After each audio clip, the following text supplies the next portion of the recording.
The annual Children in Need appeal reaches its climax tonight with a series of star-studded events across the UK, and millions of pounds will be raised to help disadvantaged children, both at home and abroad, of course. One of the projects that benefits from the fundraising is Code 7, which uses music to help young people stay out of trouble.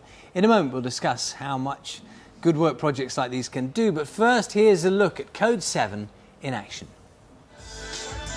I'm a natural, don't need practice. So wavy, call me the Baptist. I talk truth cause I ain't no actress. We get down, get down. I'm the light that will shine so bright with the height of a kite, triple light in the darkened room.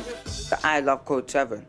I like music. I wanted to be a pro rapper, and if Code 7 wasn't about, I don't know what I'd be right about now. Just love music, and like I just wanted that chance to make my voice heard. I just wanna make my family proud and let the see fans all screaming in the crowd.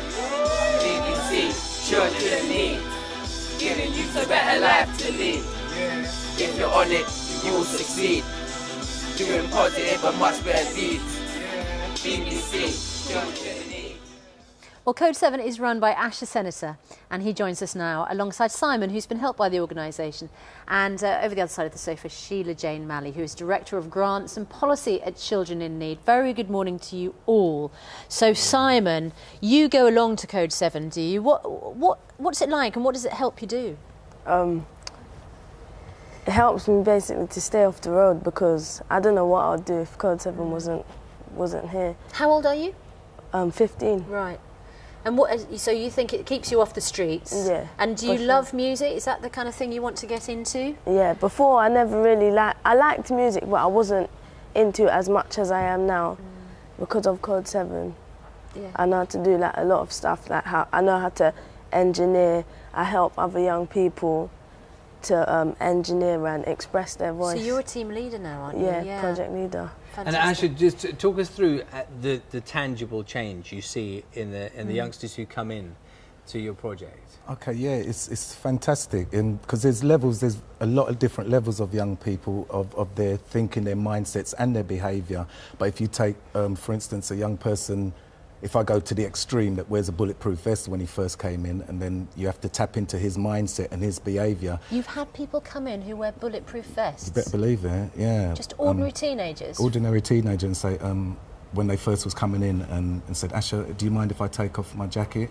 Are there any other groups coming in today? I said, no, it's just your group. And he says, oh, I've got bulletproof vests, is that okay? I'm saying, yeah, that's okay. Do you mind if I take pictures of this?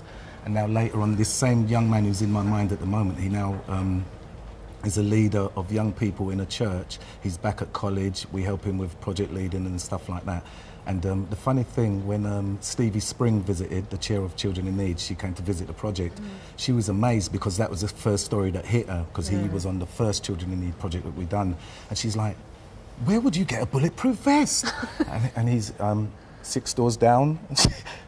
It was just hilarious. Everyone was just, you know... Goodness me. And crazy. Simon, I'm intrigued. I mean, hearing that story, does that surprise you, knowing what you know about what goes on outside?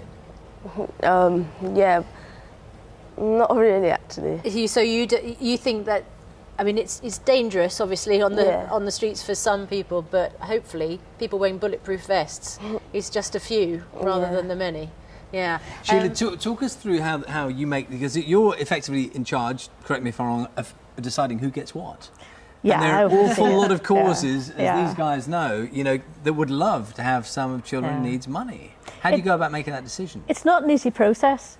There's much more money requested than we have available to give out. So it's important we have a very good process.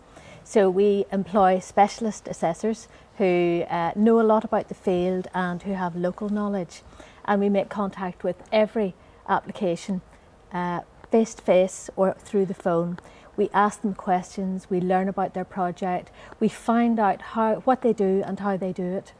And we also have 8 committees across the UK who then will look at the projects in depth, and they make difficult decisions. Yeah. I was going to say, it must be really hard when you have to say to a project, we can't fund you now. Yeah.